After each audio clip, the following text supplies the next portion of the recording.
Hello, hello, hello. Good morning, good afternoon, good evening, wherever you are, or whenever you're watching this live. This live is broadcasted on three different platforms. If I could talk properly, isn't it? Facebook, LinkedIn, and also YouTube. My guest has not arrived yet, but she will be here soon because we just spoke, um, testing few things here technically whether it all works. And after several deliberations, we got at work. So I've just sent her to get ready so that she can join us online soon. But before that, I've got a few things to share with you. This interview is going to be happening regularly every week on Tuesday. Sometimes the time might vary because of the guests, their placements, and where they live. The next week I've got planned, but I'll give you all the details on Monday for the Tuesday show. Meanwhile, I met today's expert about a year ago, I think, in one of the Facebook groups, and we clicked immediately.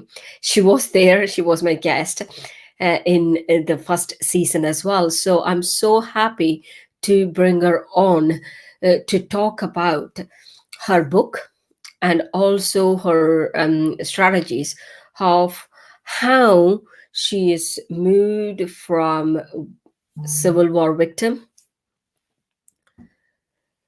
and also how she had, I've got few messages coming, so how she had transformed herself into a successful dentist, award-winning entrepreneur, and best-selling author. Last time when I had her, she was planning on launching her book.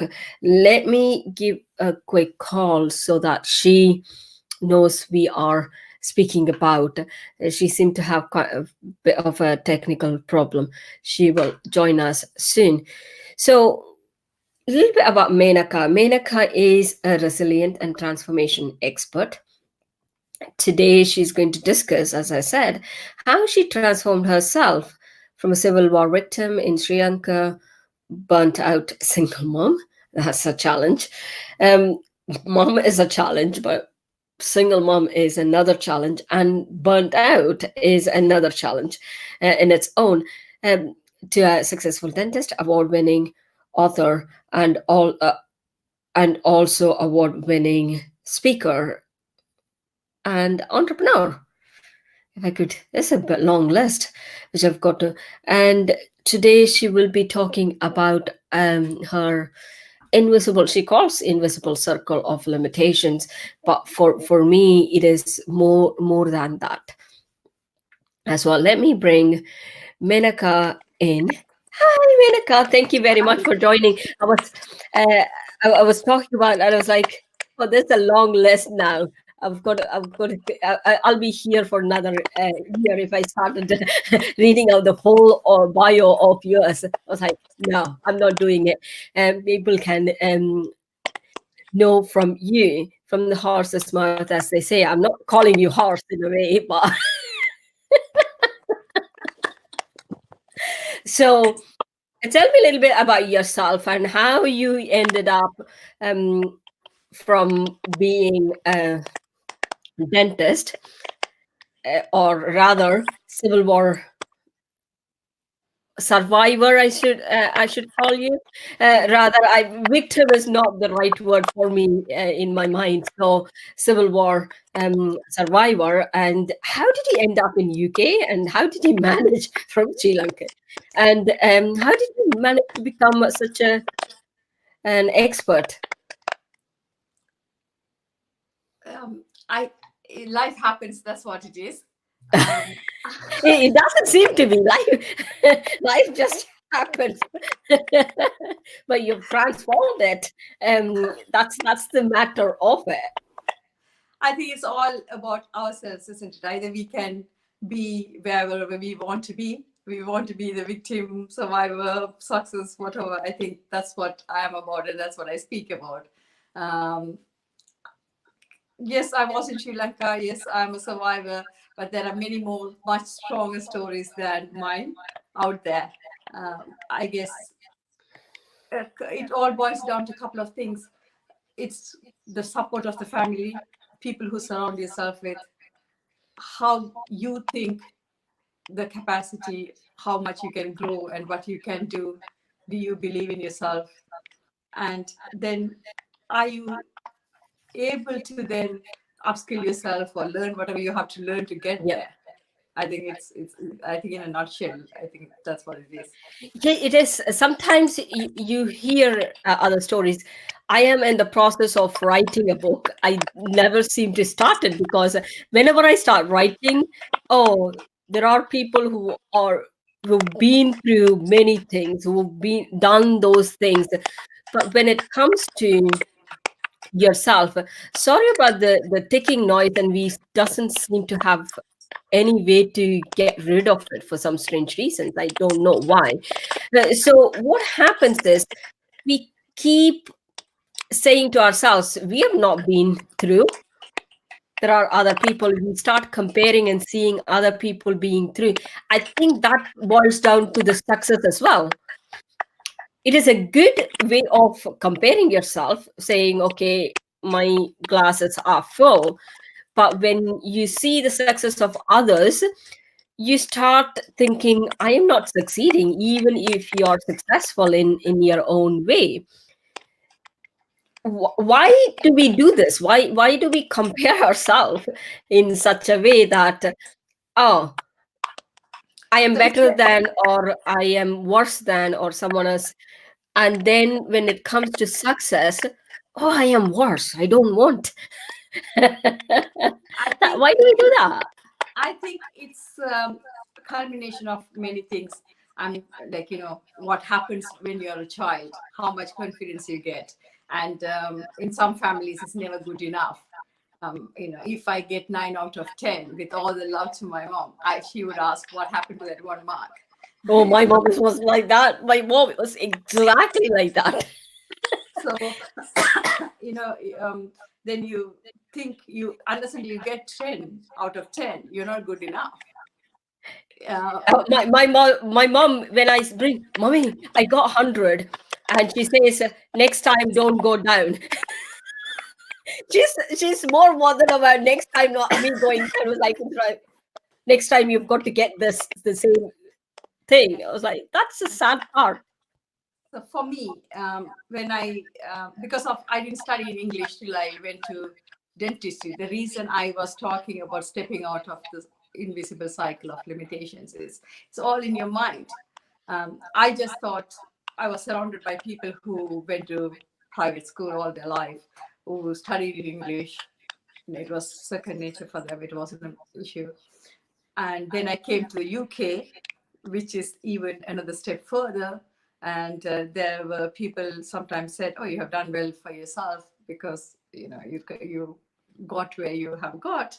Um, at that time, it affected me, but now I realize it wasn't them; it was me. Because if the same questions were put to me now, or the same compliments were given to me now, I would have said, "Yes, I had to work doubly hard to get there, and thank you for recognizing it." Whereas at that time, I saw that as okay, so I have to measure up, I have to work harder, I have to, Yeah. stop myself somehow. So even though I practiced as a dentist, I had my own business, I was successful in my own right, people saw me successful. I never saw myself as a successful person. I thought my English wasn't good enough, my pronunciation wasn't impeccable, my vocabulary was not vast enough, I was big.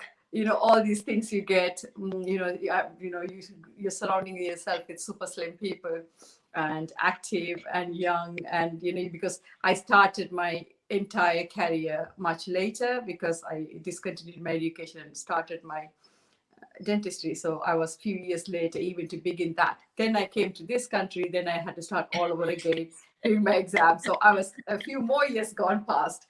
So I was a late to get married, late to have a child, um, then got divorced. So I had all the taboos around me. It's But not a taboo. That's what we think it's a taboo. It's not. Many people go through that.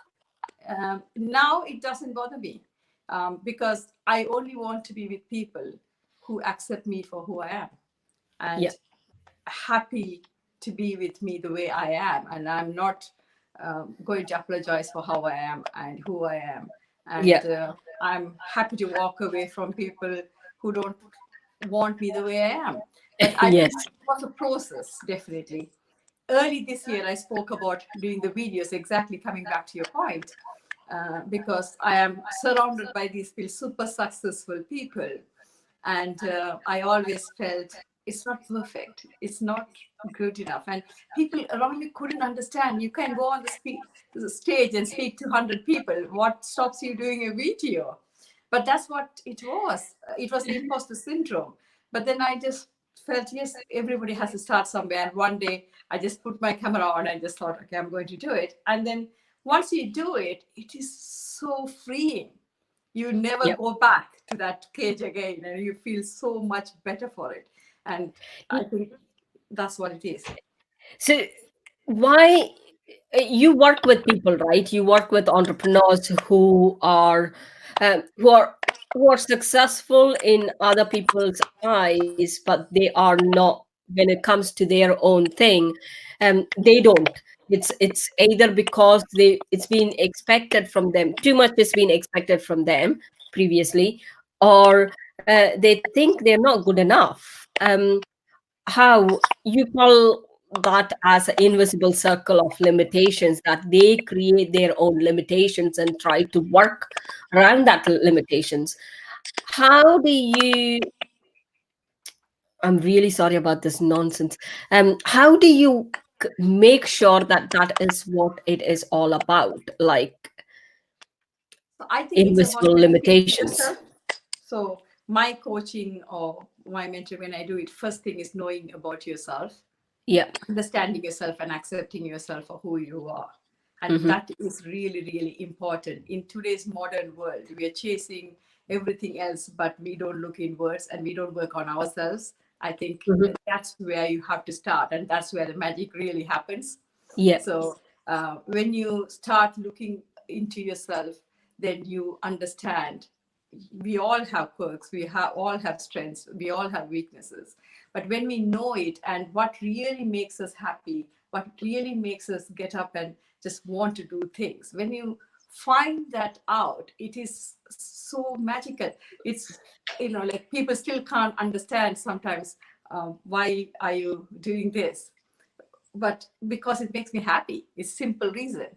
And like when I get a client say, you changed my life, and one of my clients actually texted me saying, you have created a monster, I'm full of energy, I don't know what to do with it. But that's a good outcome. And I think we have to connect to ourselves first, Yeah. and then also realize what is keeping us where we are. Sometimes I am the biggest people pleaser people could have seen me a few years back, and I kind of changed my life to fit everybody else in at times. And it's kind of keeps you into that reality. It kind of keeps you locked there. You don't realize unless until you have a closer look. And it's Yeah. really detrimental to your soul, because there's a constant conflict between Yeah. who you are and what you're trying to be, because you're trying to fit into others' world. And Yeah. it can't keep going on. And then universe kind of throws a small stone, a brick stone. For me, it had to kind of literally bring me down to the floor for Boulder. me to wake up. So yeah, I think that's what it is. So when people work with you, I know I've spoken to you a few times. When people work with you, what you said, it's self-awareness and self-leadership and all of that. You have a system as well, don't you? You've got a system which you work with. So tell us a little bit about that system. So I have three systems, but first thing is simple. All I want is the one system which you used Sim- on me. Simple transform resilience system. So it's a roadmap. So how you self-awareness, self-assessment, and you survey what you do, and then the impact what everything else around you, your surroundings, the people, the experiences is having on you. And then it is about mindset. What kind of mindset are you in? Are you stuck somewhere? Are you growing your mindset to where you really want to go, or are you use your past still holding you back, or how you can get rid of it and just move forward and Yeah. really work towards going where you want to go. And then it is the pathway planner, I call it. But then only once you know, because I first my exercise is the value exercise to know yourself. And sometimes, for example, people value is a stability, but they say they want a job traveling the entire world. Because then when you dive deep, it's never their idea, or it didn't really stem from themselves. And because you can just see it's not this like constant conflict what's happening there. Then it's like, once you are so clear, the clarity and purpose is there, it's so much easier to then create the pathway to get. And I think it's best to start with the end in mind. So Yeah. for me, I have like 10-year plan, 5-year plan, 3-year plan, 1-year plan, whatever. I know like some of my friends laugh at me, oh, come on, 10 years. Like, yes, but it might change, but it's better to have a plan and then not have a plan. Yeah. It's amazing. Even if we want to go for a weekend trip, we plan so much, or even for a day trip, but we still Yeah. don't plan for our own life. And and time is the only denominator which we can't get it once we lose it. So at least it's better to have a vision, and then of Yeah. course we can reroute it if we find a roadblock somewhere, but at least we have something to work towards. We would never Yeah. get into a car and go somewhere without knowing where we are going. Why should we do that with our life? Yeah, Yeah. I say that all the time as well, but for some strange reasons, we seem to get that wrong. Even if you plan, and there's another problem. People think, okay, we've planned, we've got to stick to the plan, which should not change. This is where your resilient part comes in, isn't it? It's about resilience is about agility.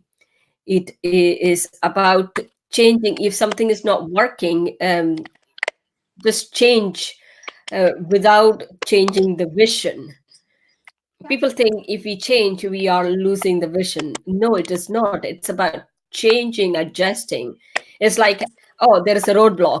I'm not going to wait for that roadblock to clear for me to move forward. I am going to turn around or do something. It might take a little bit of time to get where I want to go, but it's also about having that vision.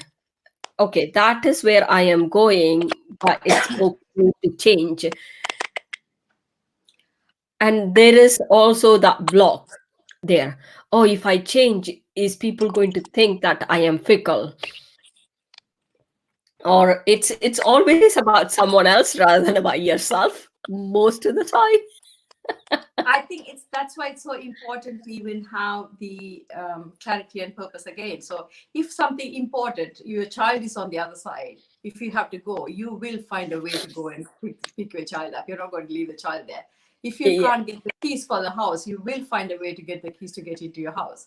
So yeah. that's why it's important to have the clarity and purpose. When you have that, and you know you have to get there, and you will find a way to get there.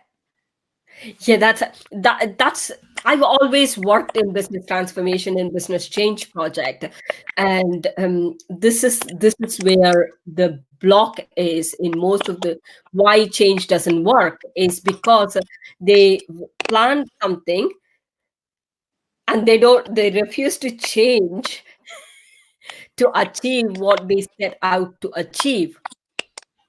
This is a sad bit, and I use that nowadays as a example of why I do. I think it's coming from my voice, from this mic or something. I don't know. I think it's ego comes into play. I think Yeah. particularly in an organization, that's because I had my own business for 14 years. I have been that leader. Actually, I spoke about being a servant leader yesterday, and I can tell because when I started, I thought my job was just to tell everybody what to do and micromanage the entire thing, but it's not. And I think it is hard to say we are wrong. It's hard to accept, yes, we are doing things wrong. But I think unless until you accept there's a problem, recognize there's a problem, accept it, we cannot change.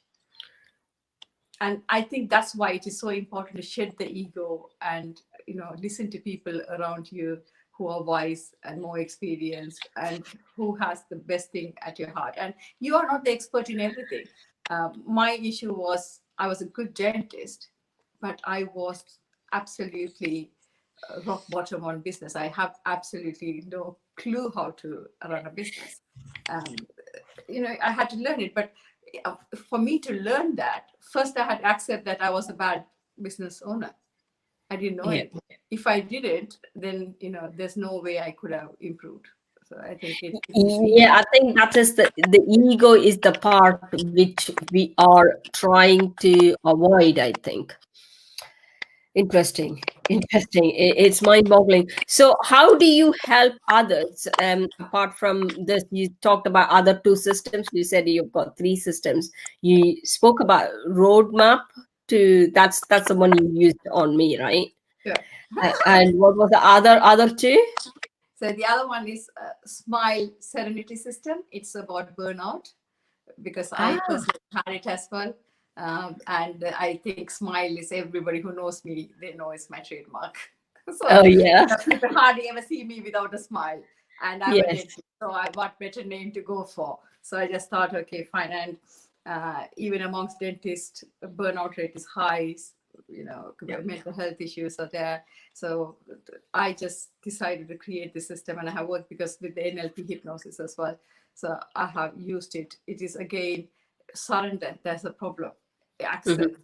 Mhm. I know when I was diagnosed with stress-related illness, but the first thing was my in my mind it was like, okay, I wouldn't be a good clinician. I can't be a good clinician if I'm diagnosed with this, or that's how people will see me. So first you have to surrender and accept there is a problem again, and what is causing it, investigate it, what's happening, and you have to change. It's like Albert Einstein said, if you keep doing the same thing and expect different results, it's a bit insanity. So you Yeah. have to change, you have to adapt. And then like for me, journaling is magic of journaling. Really, I love journaling. I Gratitude every day. I write three things at least I'm grateful for, first thing in the morning, last thing in the night, and how I have helped other people and how other people have helped me. And the goals again, the clarity where I'm going, it kind of all kind of helps. uh, and then accountability, surround yourself with people who think alike, Mhm. people who are going to be there for you. When Mhm. I was in the hospital a couple of days, and my friends came, and without even knowing, like, because I'm not, I they texted me for something as like, oh, okay, so they came, and they bring you food, and it's amazing the support system you have. And Yeah.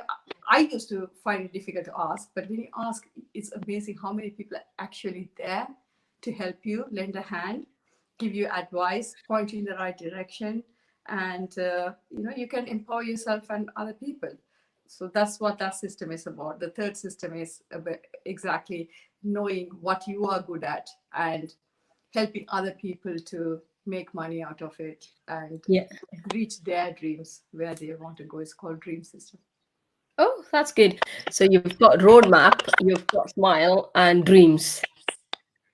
Oh, that's great. It's very nice names for the for your systems, though.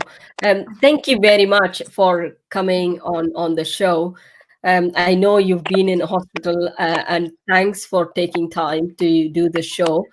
I remember you saying yesterday, "Oh, I promised you, I want to be there." I was like, "Please don't die on me." I had to show up for No, myself and for yourself. So before we go, I've got a few questions. I've been looking for these questions because I keep forgetting to get these questions. One of the questions I won't ask all. I've got about 20 of them. What is your biggest pet peeve you've got? It's fun questions. It could What be is related to your job. It could be related to your parenting. It could be anything. pet peeve in the sense? What do you exactly mean by pet peeve? It's Okay, it's more of you repeatedly saying the same thing again and again, but people don't change. So that's you're passionate about, but people don't listen to you. yeah. Uh, I think changing is very difficult. First of all, I find it difficult to change myself. So I'm always aware of it before telling someone else to change. Um, I think because self care is something I have to work on myself. I find it really hard. Um, and I think sometimes I have to, with my daughter, I have to really learn to let go and not push her sometimes because my maternal instincts come in and like, no, you have to do that. And but sometimes I had to kind of pull myself back and say, okay, fine, she'll figure it out. You have to give her some time, and I think I'm also this action person, so it has to happen now and right now. And so but I have to realize and recognize not everybody works at exactly the same pace, so you have Yeah, to that's my pet peeve. My pet peeve is people. Why can't people use the technology properly? That's You're my pet talking peeve. to me, the technologically challenged person. That is what I just can't. I mean, I try, but to be fair, I only had ever owned a computer after coming to the UK, which is in end of 1999. So exactly in 2000, almost my first computer. So it comes naturally to so many other people probably, but for me, I'll tell you the secret. My own computer was in the year 2000 as well. okay, that makes me I've feel seen better the now. computer, but I've never owned a computer. Coming from India, so my first computer was Dell in the year 2000. I think it was when was it? October, I think I bought. So there you go. Yeah, yeah. I mean, I only have kind of seen a computer. I mean, my mom sent to a computer class. I was kind of saw in a class, and then went come to a cafe, internet cafes to send emails. Might be in the late 90s, but my first computer. So I adapted to technology very quite late. I can relatively do everything, but when you say, "Oh, streamline, do this, do that," I'm like, okay, hold on. That doesn't come very easily for me. Like, for example, Helena was telling me to put the document. I had to copy and paste. I had absolutely no clue how to put a Word document on Facebook even now. So it's Oh like no, you'll be all right. You'll be all right. So the next one is what is in your handbag right now? my brother says it's not a handbag, it's a bag. So,